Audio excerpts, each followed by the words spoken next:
আসসালামু আলাইকুম প্রিয় শিক্ষার্থীরা। এখন আমরা পড়ব 84 পৃষ্ঠা নিয়ে। দেখো, এখানে দেওয়া আছে যে বুঝে পড়ি, লিখতে শিখি, লেখা নিয়ে মতামত। পিরামিড রচনাটির যেসব বক্তব্য নিয়ে তোমার মতামত রয়েছে বা মনে প্রশ্ন জেগেছে তা নিচের ছকে লেখো। বোঝার সুবিধার জন্য দুটি নমুনা দেওয়া হলো। ওকে, এখানে দেখো দেওয়া আছে পিরামিড রচনায় যা আছে আর আমার মতামত জিজ্ঞাসা। এটা দুটা নমুনা আমাদের জন্য দেওয়া হলো যাতে আমরা পরবর্তী দুইটা লিখতে পারি। দেখো, এই তিনটে পিরামিড পৃথিবীর সবচেয়ে পুরনো কীর্তিস্তম্ভ, এটা আমাদের রচনায় রয়েছে। আমার মতামত হচ্ছে এই তথ্যটি সঠিক কিনা যাচাই করতে হবে। ওকে, 2 নম্বর হচ্ছে ভেবে কুল কিনারা পাওয়া যায় না। সে সম্রাটের কতখানি ঐশ্বর্য আর প্রতাপ ছিল, যিনি আপন রাজধানীর পাশে লক্ষ লক্ষ লোককে 20 বৎসর খাওয়াতে পড়াতে পেরেছিলেন। আমার মতামত হলো, শুনেছি আগেকার রাজা বাদশারা জোর করে বিভিন্ন জায়গা থেকে লোকজন ধরে এনে দাস হিসাবে কাজ করাতো, যা অত্যন্ত অমানবিক ছিল।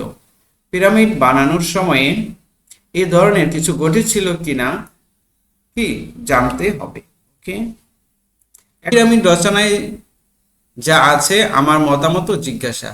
এখানে প্রথম দুইটা যেটা আমি অলরেডি পড়েছি সেটা কি আমাদের বইয়ে দেওয়া আছে। ওকে, এখন 3 আর 4 হচ্ছে আমাদের লিখতে হবে। তাহলে 3 নম্বরে আমরা লিখব, পিরামিডের ঠিক মাঝখানের একটা কুঠুরিতে বিস্তর ধন দৌলত জড়ো করা আছে। পৃথিবীর মানুষের 6,500 বছর লাগলো ভিতরে যাওয়ার রাস্তা বের করতে। তাই ওকে, তাহলে আমার মতামত হচ্ছে বন্ধ পিরামিডের ভেতরে ধন দৌলত জড়ো করা আছে কথাটা কি আদৌ সত্য নাকি গুজব? রাস্তা বের করে আবার কেউ বন্ধ করে দিয়েছে কিনা, কেউ কি তার খোঁজ করেছে? ওকে, 4 নম্বরে দেখো, পিরামিড তৈরি করতে 23 লাখ টুকরা পাথরের প্রয়োজন হয়েছিল। 23 লাখ পাথর দিয়ে দেয়াল বানালে তার লম্বায় 650 মাইল হবে। বড় পিরামিডটি বানাতে নাকি 1 লাখ লোকের বেশি বছর লেগেছিল। তো এতে আমার মতামত হচ্ছে প্রাকৃতিক পরিবেশ নষ্ট করে পিরামিড তৈরি করার কোনো প্রয়োজন ছিল না। ফারাওরা দাস হিসাবে ধরে আনা এত লোকের আশ্রয়, খাদ্য ঠিকমতো দিয়েছিল তো, নাকি খাটিয়ে মেরেছে ক্ষুধার্ত মানুষগুলোকে? ওকে, এই হলো আমার 3 এবং 4-এর কি পিরামিড রচনায় আছে। এই যে 1 2 3 4 এই 4টা হচ্ছে পিরামিড রচনায় আছে।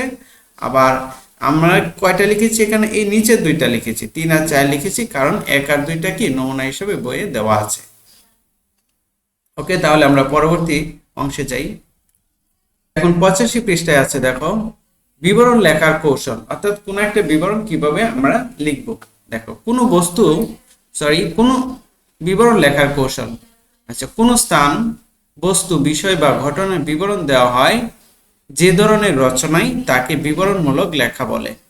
আমরা বুঝতে পেরেছি। ধরা যাক পুকুরের ধারে লম্বা একটা তাল গাছ তুমি দেখেছো, তুমি তার বিবরণ লিখতে পারো।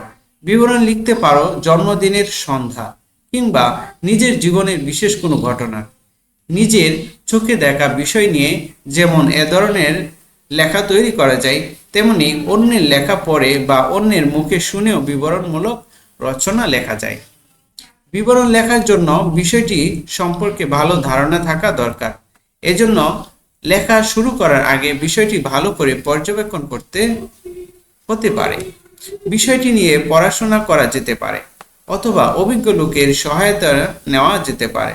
এরপর ঠিক করতে হবে কিভাবে পুরো রচনাটি তুমি উপস্থাপন করতে চাও। ধরা যাক তোমার দেখা তালগাছ নিয়ে তুমি একটা বিবরণমূলক লেখা তৈরি করতে চাও, তাহলে শুরুতে লিখতে পারো এই গাছটি তুমি কোথায় দেখেছো কিংবা এর সঙ্গে তোমার পরিচয় হয়েছে কিভাবে। এরপর বলতে পারো তাল গাছ দেখতে কেমন কিংবা অন্য গাছের সঙ্গে এর মিল অমিল কি। তাল গাছের উপকারী দিকের খোঁজ খবর নিয়ে তাও লিখতে পারো।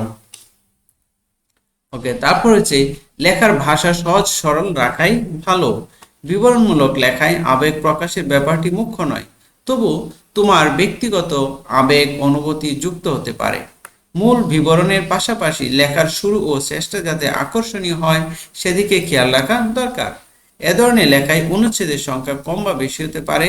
বিষয় অনুযায়ী রচনাটির একটা সংক্ষিপ্ত শিরোনাম দিতে হয়।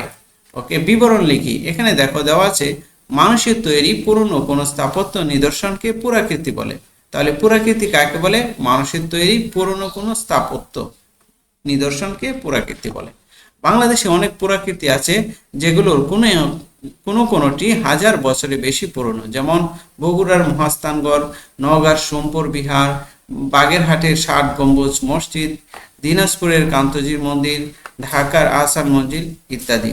তোমার এলাকায় অন্তত 50 বছরের পুরনো কোনো স্থাপত্য সম্পর্কে 100 থেকে 150 শব্দের মধ্যে একটি বিবরণ লেখো। তাহলে চলো আমরা বিবরণটি লিখে নিই। ওকে, তাহলে চলো নমুনা উত্তরটি আমরা দেখে নিই। 1 নম্বর হচ্ছে মহাস্থানগড় সম্পর্কে আমরা জানব। মহাস্থানগড় বাংলাদেশের একটি প্রাচীন অন্যতম পুরাকীর্তি। প্রসিদ্ধ এই নগরী ইতিহাসে পুন্ড্রবর্ধন বা পুন্ড্রনগর নামে পরিচিত। রাজশাহী অঞ্চলের বগুড়া শহর থেকে 18 কিলোমিটার উত্তরে গড়ে উঠেছিল এই নগরী। একসময় মহাস্থানগড় বাংলার রাজধানী ছিল। প্রায় 2500 বছর পূর্বে এখানে সভ্য নগর গড়ে উঠেছিল। প্রাচীর বেষ্টিত এই নগরীর ভেতরে রয়েছে বিভিন্ন আমলের প্রত্নতাত্ত্বিক নিদর্শন।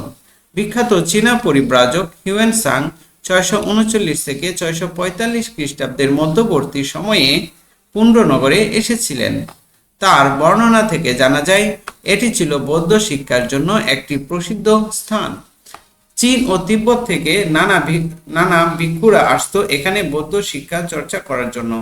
কয়েক শতাব্দী পর্যন্ত এই স্থান মৌর্য, গুপ্ত, পাল, সেন শাসকবর্গের প্রাদেশিক রাজধানী ও পরবর্তীকালে হিন্দু সামন্ত রাজাদের রাজধানী ছিল। এই হচ্ছে আমাদের মহাস্থানগড় সম্পর্কে আমাদের বিবরণী।